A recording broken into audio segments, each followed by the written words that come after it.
श्री नवाब सिंह नागर जी, संरक्षक सदस्य श्री ML शर्मा जी, चेयरपर्सन सार्थक ग्रुप श्रीमती मंजू त्यागी जी, रज्जू भैया सैनिक विद्या मंदिर से जुड़े हुए प्रबंध समिति के सभी पदाधिकारीगण, संस्थान के प्रधानाचार्य, अन्य शिक्षकगण, अभिभावकगण, उपस्थित महानुभाव एवं प्यारे बच्चों, आज मेरा ये सौभाग्य है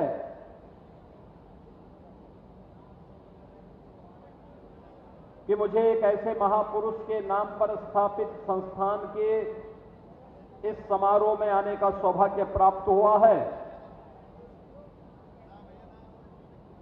जिनका पूरा जीवन भारत और भारतीयता के लिए, सनातन मूल्यों के लिए, उनके संरक्षण और उनके संवर्धन के लिए समर्पित था। ऐसे श्रद्धेय रज्जू भैया उपाध्याय श्री राजेंद्र सिंह जी की पूर्ण स्मृति में बने इस सैनिक विद्या मंदिर के कार्यक्रम में आकर के मुझे अत्यंत आनंद की अनुभूति हो रही है। मैं सबसे पहले श्रद्धेय रज्जू भैया की स्मृतियों को नमन करते हुए उन्हें विनम्र श्रद्धांजलि अर्पित करता हूं। मैं अभिनंदन करूंगा विद्या भारती अखिल भारतीय शिक्षण संस्थान का, जिन्होंने देश के अंदर निजी ट्रस्ट भी सैनिक स्कूल प्रारंभ कर सकते हैं और इस अभियान का हिस्सा स्वयं बनकर के बुलंदशहर में सैनिक स्कूल की स्थापना की। बुलंदशहर देश के अंदर सर्वाधिक सैनिक और सैन्य अधिकारी देने वाला जनपद है।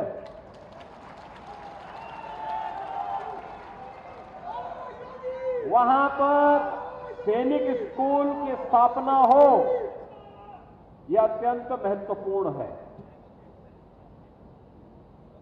और मैं इस अवसर पर अभिनंदन करता हूं बाबा राजपाल सिंह जी का।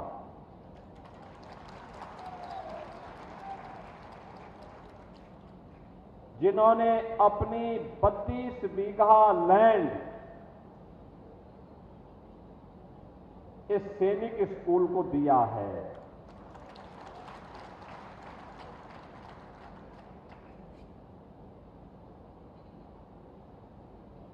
यह है जीवन की साधना राष्ट्र को समर्पित। बाबा राजपाल सिंह जी ने श्रद्धेय रज्जू भैया की स्मृति को जीवंत बनाए रखने के लिए उन्हीं के पैतृक जनपद में इस सैनिक स्कूल के लिए जितनी भूमि लगी है, इसको बाबा राजपाल सिंह जी ने दिया है। मैं उनका भी इस अवसर पर हृदय से अभिनंदन करता हूं। उनके परिवार के सभी सदस्यों के प्रति अपनी शुभकामनाएं भी व्यक्त करता हूं। आज जब हम लोग इस सैनिक स्कूल में आए हैं, आप देखते होंगे प्रधानमंत्री मोदी जी ने देश की आजादी के अमृत महोत्सव वर्ष में देशवासियों के सामने एक संकल्प लिया। पूरे देशवासियों को उन्होंने एक संकल्प कराया था और संकल्प में प्रधानमंत्री मोदी जी ने कहा कि देश इस समय अपनी आजादी के 75 वर्ष यानी अमृत महोत्सव वर्ष मना रहा है, लेकिन भारत को अभी से अपनी आजादी का शताब्दी महोत्सव की तैयारी प्रारंभ करनी चाहिए। यानी 100 वर्ष जब भारत की आजादी के होंगे, तब हमें कैसा भारत चाहिए, ये संकल्प आज हमें लेना होगा और उसके अनुरूप आचरण करना होगा। इसके लिए उन्होंने पंच प्रण हर भारतीय के लिए सुनिश्चित किए। पंच प्रण, ये पंच प्रण क्या है? उन्होंने 5 प्रकार के प्रण देशवासियों को दिलाए कि 5 संकल्प हर नागरिक के लिए आवश्यक है। और इसमें उन्होंने सबसे पहले क्या कहा? गुलामी की मानसिकता को त्यागना।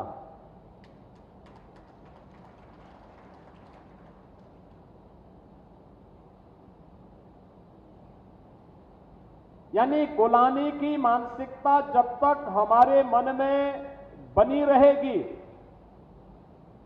तब तक दुनिया के अंदर कोई भी देश, कोई भी समाज आगे नहीं बढ़ सकता।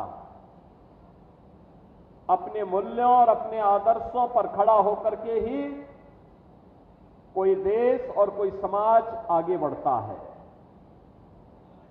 और इसके लिए मोदी जी ने कहा कि सर्व व्यक्ति गुलामी की मानसिकता से मुक्त हो, इस संकल्प के साथ जुड़े। उन्होंने दूसरा जो प्रण देशवासियों के लिए सुनिश्चित किया, वह उन्होंने सुनिश्चित किया कि हमें अपनी विरासत पर गौरव की अनुभूति करनी चाहिए। अब आनिए, हमारी विरासत क्या? हमारे पूर्वज, हमारे ऋषि मुनि, हमारे तीर्थ, हमारे पवित्र ग्रंथ, इस विरासत पर गौरव की अनुभूति हर व्यक्ति को करना चाहिए। विरासत का संरक्षण हो, उनके संवर्धन के लिए हम सामूहिक प्रयास करें। आपने देखा होगा, वोट आपने बुलंदशहर में दिया होगा, लेकिन परिणाम काशी में काशी विश्वनाथ धाम के रूप में, अयोध्या में श्री राम जन्मभूमि में भव्य मंदिर के निर्माण के रूप में देखने को मिला।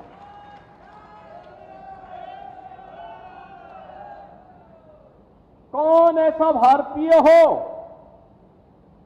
जिसे इन सब कार्यों में गौरव की अनुभूति न हुई हो? तो विरासत का संरक्षण करना। तीसरा कार्य उन्होंने कहा सामाजिक समता का ध्यान रखना, यानी सबको जोड़ना। हमारी जो बीच की बुराइयां हैं, छुआछूत है, अस्पृश्यता है, जिसके कारण यह देश गुलाम हुआ, जाति के नाम पर बटा, क्षेत्र के नाम पर बटा, भाषा के नाम पर बटा, इससे उभर करके हम सबको कार्य करना। चौथा संकल्प उन्होंने दिलाया, जो चौथा प्रण है, वह है अपनी रक्षा सेना यूनिफॉर्म धारी फोर्स के प्रति श्रद्धा और सम्मान का भाव। हम यहां पर इसलिए बैठे हैं क्योंकि सीमा की सुरक्षा करता हुआ भारत का जवान, भारत की रक्षा सेना का जवान, सर्दी, गर्मी, बरसात, दिन और रात की परवाह के बगैर जब वहां रक्षा करता है, तब हम यहां चैन की नींद सोते हैं और तब उस सुरक्षित वातावरण में हम अपना कार्य कर पाते हैं। एक पुलिस का जवान जब दिन रात मेहनत करता है, तब जाकर के हम सुरक्षित अपने आप को पाते हैं, तब सुशासन के लक्ष्यों को प्राप्त करने की दिशा में सफलता प्राप्त होती है। इसलिए यूनिफॉर्मधारी फोर्स के प्रति सेना, अर्धसेना, पुलिस के जवानों के प्रति सम्मान का भाव होना। जिन लोगों ने देश के लिए अपने आप को बलिदान किया है, ऐसे क्रांतिकारियों के प्रति, ऐसे शहीद सैनिकों के प्रति, उनके परिवारजनों के प्रति सम्मान और श्रद्धा का भाव पैदा करना। ये जब होगा तब देश की रक्षा सेना में लोग आएंगे, लोगों के मन में एक भाव जागृत होगा। और पांचवां प्रण था जो प्रधानमंत्री मोदी जी का था, वह है कि नागरिक कर्तव्य है। हर नागरिक के अपने कर्तव्य है। हम अधिकारों की चर्चा तो करते हैं, नारेबाजी करते हैं कि मेरी मांगे पूरी हो चाहे जो मजबूरी हो। किसकी कीमत पर? आप देश की कीमत पर, समाज की कीमत पर, संस्थान की कीमत पर नहीं।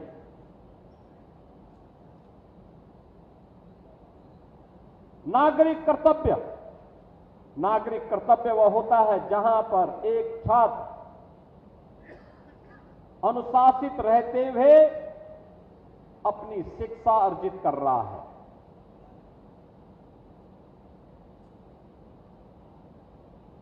जहां पे एक शिक्षक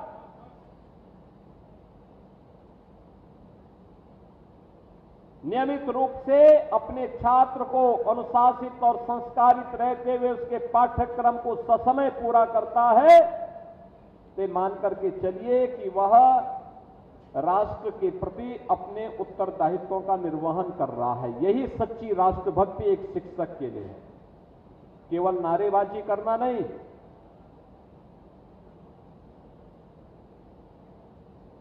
जहां एक व्यापारी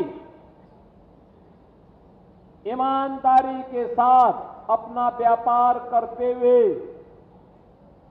एक सामान्य उपभोक्ता का भी शोषण नहीं कर रहा है, और जो टैक्स उससे ले रहा है उस टैक्स में गवर्नमेंट का हिस्सा गवर्नमेंट तक पहुंचाने का काम कर रहा है, कालाबाजारी को विरोध कर रहा है, वह उसकी राष्ट्रभक्ति भी है और राष्ट्र के प्रति उसके कर्तव्यों का निर्वहन भी है। एक किसान सर्दी, गर्मी, बरसात की चिंता के बगैर ईमानदारी के साथ अपनी खेती बाड़ी के कार्य को संपन्न करते हुए अन्न उत्पादन कर रहा है, देश के पेट को भरने का काम कर रहा है, उस समय वह किसान देश के प्रति अपने कर्तव्यों का निर्वहन करता हुआ दिखाई देता है। यानी अलग अलग क्षेत्र में जब सभी लोग मिलकर के कार्य करते हैं और अपने उत्तरदायित्व का ईमानदारी पूर्वक निर्वहन करते हैं, तो वह उसकी राष्ट्रभक्ति भी है और राष्ट्र के प्रति उसका कर्तव्य भी है। और जिस देश में कर्तव्य को महत्व दिया जाता है, जहां पर लोग अपने स्वयं के अधिकार से महत्वपूर्ण अपना स्वयं का कर्तव्य मानते हैं, वही देश आगे बढ़ता है, वही विकसित होता है। आत्मनिर्भर और विकसित भारत की यही आधारशिला हो सकती है और यही एक आत्मनिर्भर और विकसित भारत की संकल्पना को पूरा करेगा। सैनिक स्कूल अपने आप में नाम से ही एक अनुशासित और संस्कारित वातावरण की ओर हम सबका ध्यान आकर्षित करता है। अनुशासित और संस्कारित वातावरण। आप मुझे बताइए, अगर सैनिक के मन में अपने राष्ट्र के प्रति भाव न हो तब तो गड़बड़ हो जाएगी। हर सैनिक के लिए देश प्रथम होता है, नेशन फर्स्ट। देश के हित के विपरीत कोई आचरण स्वीकार्य नहीं। मेरे हित से महत्वपूर्ण देश का हित है। मुझे अपने हित की तिलांजलि देकर के देश के हित को मुझे करना होगा। यह भाव एक सैनिक के मन में होता है, तब वह देश की रक्षा करते हुए अपने आप को बलिदान करता है और तब देश की सुरक्षा होती है। याद करिए ना, अगर सैनिक भी ये सोचे कि मैं बॉर्डर में हूं, मुझे सर्दी लग जाएगी, मैं राजस्थान की रेगिस्तान में 50 और 52 डिग्री टेम्परेचर में झुलसाती हुई भयंकर गर्मी में क्यों सीमा की रक्षा करूंगा, मुझे भी छाव चाहिए, मेरे भी बाल बच्चे हैं, तब तो हो गई देश की सुरक्षा। लेकिन नहीं, उस सैनिक के लिए देश पहले होता है, परिवार बाद में होता है, फिर उसका स्वयं का हित सबसे बाद में होता है, तब वो देश को कुछ अच्छा दे पाता है। -20, -40 डिग्री टेम्परेचर में हमारा सैनिक जब कारगिल की उन पहाड़ियों में देश की सुरक्षा करता है, सजग होकर के देश की पहरेदारी करता है, तब देश सुरक्षित होता है। और उसी पहरेदारी के लिए से अब यहां पे सरदार रज्जू भैया के नाम पर सैनिक विद्या मंदिर, यानी रज्जू भैया सैनिक विद्या मंदिर, यह स्थापित किया गया है और इसके लिए भूमि दान दिया है बाबा राजपाल सिंह जी ने। बहनों और भाइयों, दुनिया के अंदर अनेक ऐसे उदाहरण आपको मिलेंगे। मुझे पिछले दिनों जापान जाने का अवसर मिला था। जापान 1945 में जापान पूरी तरह तबाह हो गया था। पहली बार दुनिया के अंदर 1945 में परमाणु बम का दुरुपयोग हुआ था और दो महत्वपूर्ण और सबसे बड़ी आबादी के सिटी जापान के परमाणु बम की चपेट में आए थे। लाखों लोग मारे गए थे।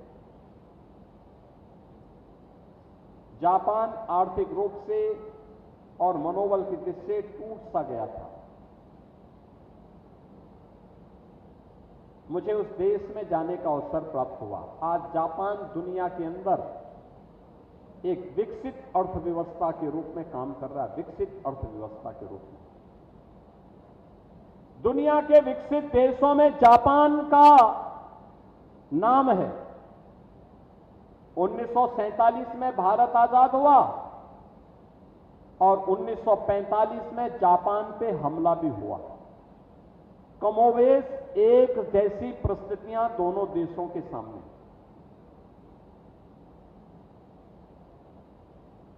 भारत ने जो प्रगति की है, आज जो प्रगति दिखाई देती है, पिछले 12 वर्ष में प्रधानमंत्री मोदी जी के नेतृत्व में जो प्रगति की है वो अभिनंदनीय है। भारत आज दुनिया की चौथी बड़ी अर्थव्यवस्था बन चुका है। लेकिन जापान ने एटम बम के प्रहार के बावजूद कभी रुका नहीं, कभी टिका नहीं, कभी झुका नहीं, कभी थका नहीं। वह कैसे? मैं जापान को देखने और समझने के लिए गया था। उनकी टेक्नोलॉजी को भी देखने के लिए मैं गया था और मुझे गजब का अनुशासन देखने को मिला। गजब का अनुशासन। सेल्फ डिसिप्लिन क्या होता है वह देखना हो दुनिया के अंदर तो आप जापान के अंदर जाकर के देखें। और ये सेल्फ डिसिप्लिन ही, ये आत्म अनुशासन ही, याद रखना, किसी भी जाति हो, किसी समाज हो, किसी देश हो, उसकी प्रगति का सबसे बड़ा आधार बनता है। सबसे बड़ा आधार बनता है। और जापान आज दुनिया के विकसित देशों में अपना नाम आगे करने में सफल हुआ है, तो इस आत्म अनुशासन से। रज्जू भैया सैनिक विद्या मंदिर में जो छात्र यहां अध्ययन कर रहे हैं, उन छात्रों की दृष्टि से यह अनुशासन अत्यंत महत्वपूर्ण है, क्योंकि भविष्य उनका इंतजार कर रहा है। एक ऐसा नाम उनके साथ जुड़ा हुआ है जो अपने आप में हम सब के लिए प्रेरणा के स्रोत हैं। सर्वे रज्जू भैया, प्रख्यात वैज्ञानिक, इलाहाबाद विश्वविद्यालय में फिजिक्स के प्रोफेसर, राष्ट्रीय स्वयंसेवक संघ जो दुनिया का सबसे बड़ा सामाजिक संगठन है, इसके चतुर्थ सरसंघ चालक 1994 से सन 2000 तक सर्वे रज्जू भैया ने राष्ट्रीय स्वयंसेवक संघ के सरसंघ चालक के रूप में, यानी राष्ट्रीय स्वयंसेवक संघ के चीफ के रूप में पूरे देश और दुनिया के लाखों स्वयंसेवकों को नेतृत्व दिया था। अनेक प्रकल्पों पर कार्य प्रारंभ किया, एक नई दिशा दी।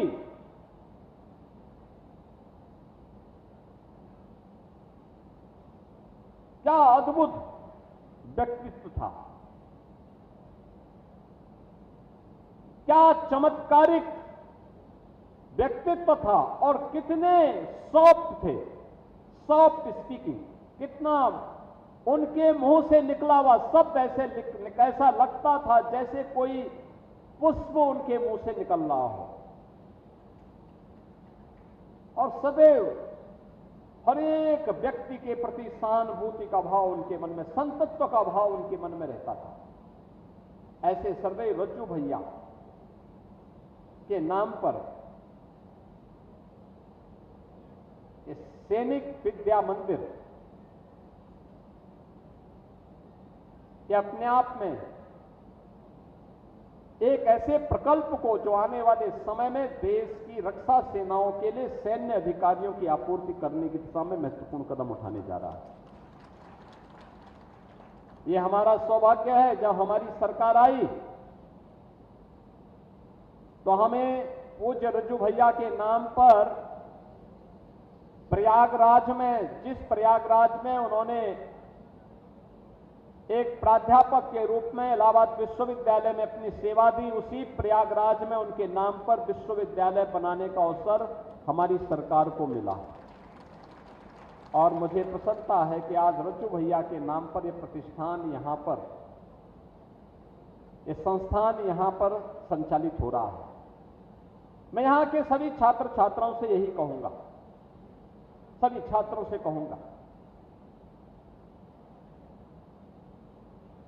याद रखना अनुशासन उनके जीवन का सबसे बड़ा मंत्र है। राष्ट्र प्रथम भाव उनके मन में, उनके अंतःकरण में होना चाहिए, और राष्ट्र के प्रति कर्तव्य वही है जो अपने पाठ्यक्रम को ससमय पूरा करना, अपने आप को भारत और भारतीयता के साथ जोड़ करके सनातन मूल्यों की रक्षा करने के लिए सदैव तत्पर रहना, यह उनके लिए अत्यंत महत्वपूर्ण होगा। आज जब मैं आया हूं, बुलंदशहर जनपद तो बहुत सौभाग्यशाली जनपद है। इस जनपद ने देश को सबसे अधिक सैनिक दिए हैं, सबसे अधिक सैनिक दिए हैं इस जनपद में, सैन्य अधिकारी दिए हैं। और जब यहां इस जनपद में आए हैं तो स्वाभाविक रूप से बुलंदशहर में मैं भी यहां पे प्रबंध समिति के हमारे जो अध्यक्ष हैं श्री सीएल बरेजा जी, उनसे बातचीत मेरी हो रही थी, माननीय मनवीर जी से बातचीत हो रही थी। हम लोगों ने 2017 में उत्तर प्रदेश सरकार ने देश के अंदर पहला सैनिक स्कूल स्थापित किया था 1960 में।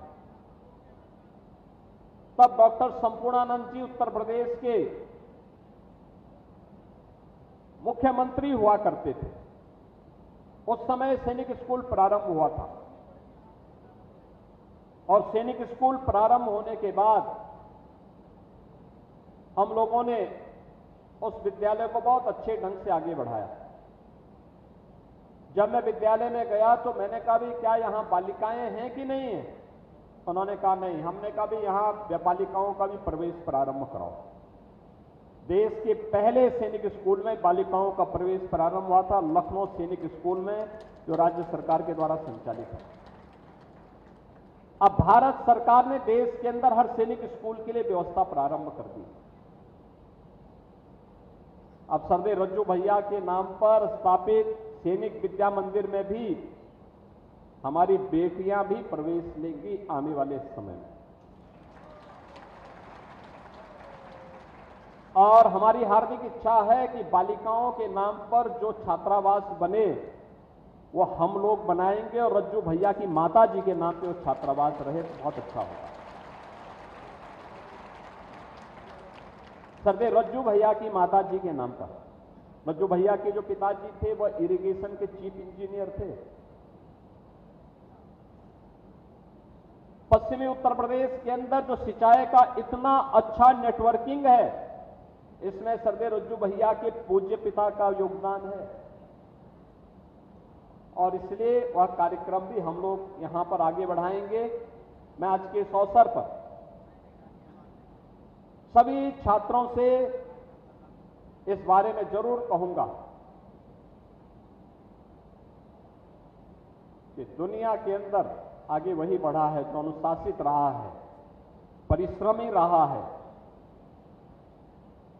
निरंतर प्रयास करता रहा है,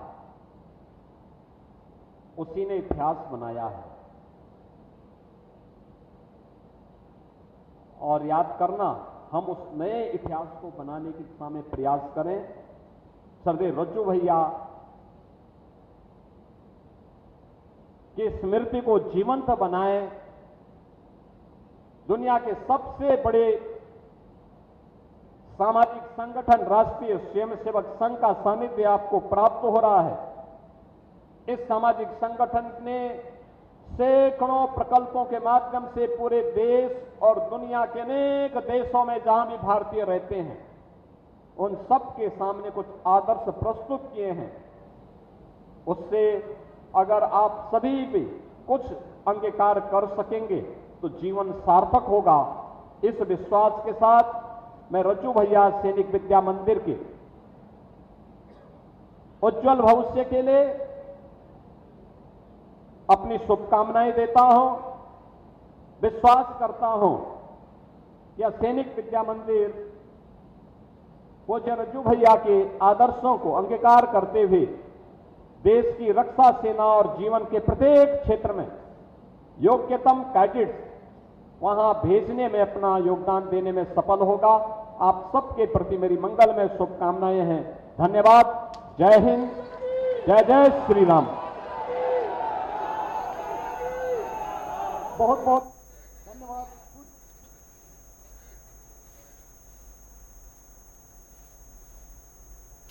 तो आप बुलंदशहर से सुन रहे थे सीएम योगी को, जहां आपको बताते चलें कि रज्जू भैया सैनिक स्कूल में स्वागत कार्यक्रम में सीएम शामिल हुए। इसी के साथ उन्होंने वहां मौजूद सभी छात्रों और लोगों को संबोधित भी किया। साथ ही उन्होंने कहा कि ये बहुत ज़रूरी है कि हम अपनी सेना का सम्मान करें, क्योंकि सेना ही हमारे देश की रक्षा करती है। इसी के साथ उन्होंने अपने संबोधन के दौरान ये भी कहा कि आज बुलंदशहर ने कई जो सैन्य अधिकारी हैं वो भारत को दिए हैं।